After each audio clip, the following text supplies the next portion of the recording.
Bonjour à tous et à toutes, c'est mercredi le 27 juillet.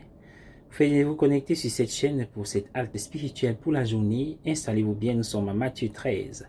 Ces brèves paraboles sont dépourvues de l'élaboration morale qui était habituelle dans de tels récits. Les récits des rabbins sur la découverte de perles de grande valeur mettaient généralement l'accent sur la piété de celui qui les trouvait. Par exemple, un tailleur paie un prix exagéré pour un poisson parce qu'il en a besoin pour observer le sabbat.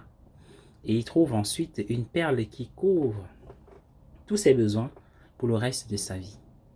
Les récits de découverte de trésors se caractérisaient également par une sorte de marchandage ou compromis avec le propriétaire du champ, ou parfois par le gaspillage de la vie du découvreur. Toutes ces précisions manquent dans ces brèves paraboles. Jésus y place les images, ne mentionnant que la valeur du trésor et la joie de le trouver. Puis il les laisse faire leur travail. Là où l'on ne peut pas comprendre sans mots, aucune explication ne rendra les choses claires, a écrit Mittelred. La compréhension profonde est toujours silencieuse. J'étais sans voix, dirons-nous plus tard.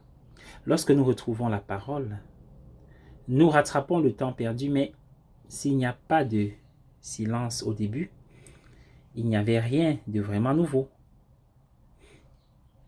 Si je m'assieds sous un arbre et que je me souviens que de vers, de poèmes et de belles phrases sur les arbres, je ne me suis pas vraiment assis sous l'arbre. Je me suis seulement parlé à moi-même. Les arbres sont des êtres silencieux.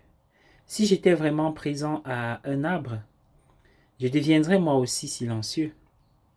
La contemplation est une présence silencieuse. Même là où je devrais dire surtout là, nous découvrons notre compulsion à remplir chaque espace avec des mots et des sentiments tout faits. C'est une façon d'essayer de garder le contrôle. Je suis maître de tout ce que j'explique, a dit quelqu'un. Quel dommage que les mots méditation et contemplation soient de pâles mots latins, tout aussi pâles que explication. Il faut trouver un mot anglo-saxon qui est du corps, par exemple, s'interrogeait Thomas Merton, qui abandonne ces mots et commence à utiliser le mot sagesse. La sagesse se retient, se maîtrise, garde le silence. Bonne journée à tous, soyez bénis.